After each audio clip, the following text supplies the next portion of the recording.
Hi, and welcome to Reasoning Together. The purpose of our channel is to equip Christians to understand what we believe and why we believe it, and ultimately to help us to grow and mature in our faith to bear fruit. So last time we started at the top, and that is there a God?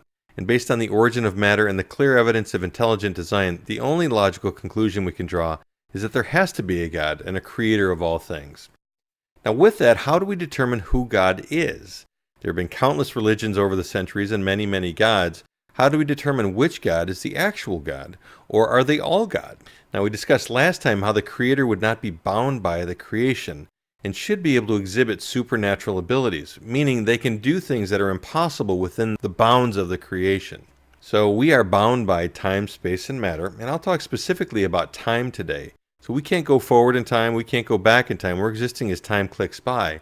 So a supernatural ability would be the ability to tell the future, or give insight into future events, which we'll call prophecies. So a key aspect of determining who God is the supernatural ability to tell the future. Now, what would it take for us to conclude that one was not bound by time? Well, first of all, if you're not bound by time, you're not guessing the future, you literally know the future. So 100% precision on prophecies would be expected. In addition to that, we would expect that there would be enough detail and anomalies that we would never be able to guess the future. So, for example, if someone were to say to us on November 2nd, 2016, the Chicago Cubs would win the World Series in 7 games against the Cleveland Indians, winning the 7th game in Cleveland.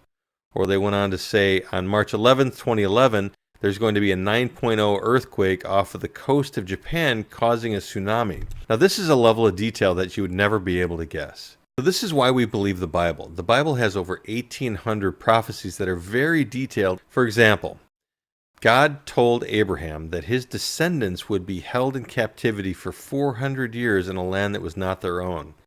Now God told Abraham this before they had any children at all, probably 220 years before his descendants eventually went into Egypt and were held captive for 400 years. And then God went on to say that after the captivity, they would wander the desert for 40 years before they would enter the promised land. And then there was Judah, which was one of the kingdoms of Israel. God said that because of their sin, they would be conquered by Babylon and held in captivity for 70 years. God went on to say that this king named Cyrus would come to power and conquer Babylon and then free Judah, giving the command to rebuild Jerusalem and rebuild the temple. So God provided him by name 100 years before he came to power. Now, our ultimate goal is really to seek truth. If there's any other religion that gives insight into future events with perfect accuracy, you'd have to give it consideration. But really, there are none. As a matter of fact, God tells us in Isaiah, he says, I am God and there is no other. I am God and there is no one like me, declaring the end from the beginning and from ancient times things which have not been done. So this is what God says. This is how you'll know I am God. I alone can tell the future.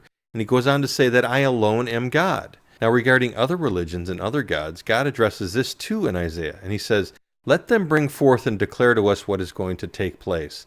As for the former events, declare what they were, that we may consider them and know their outcome. Or announce to us what is coming. Declare the things that are going to come afterward, that we may know that you are gods.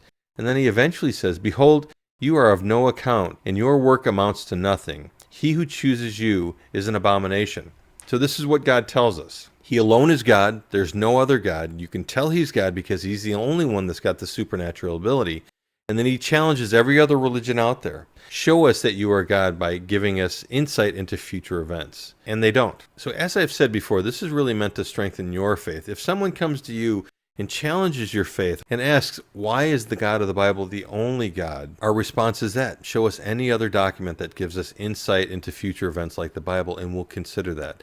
But there are none. My hope is that we build a strong foundation, starting with there has to be a God, and then leading to the only God that's the logical conclusion is the God of the Bible, and then growing from there. And ultimately what my hope is that you grow in your knowledge and your love for God. The more you read the Bible, the more insight you have into the character of God, and the more you love God.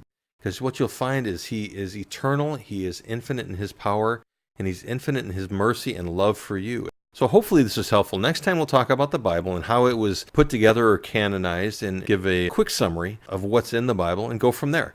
So be blessed, work out your faith, and we'll talk to you next time.